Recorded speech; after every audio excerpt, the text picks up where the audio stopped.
Welcome to Not Milk Never Milk. Subscribe if you're lactose intolerant. You start by preparing Dandy's environment. Install Flutter stable and confirm Flutter version so you know the toolchain. Once done, add an IDE, Android Studio, or VS Code, and enable the Flutter and Dart plugins. They provide code completion and device tools.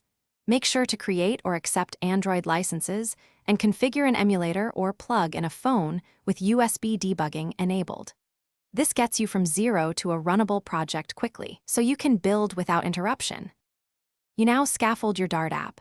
Run Flutter Create My App, open it, and inspect main. Dart to learn the entry points. Once done, compose UI with widgets. Use stateless widgets for static structure and stateful widgets when you need interaction.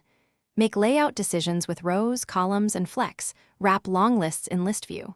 Builder for performance.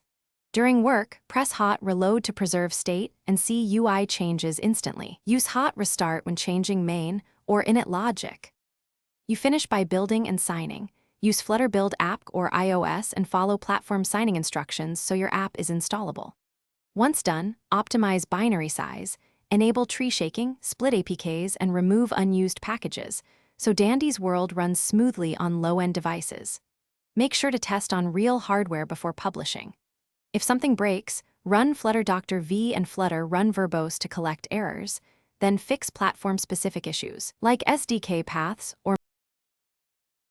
Thanks for watching. If this was helpful, leave a like and consider subscribing. See you next time.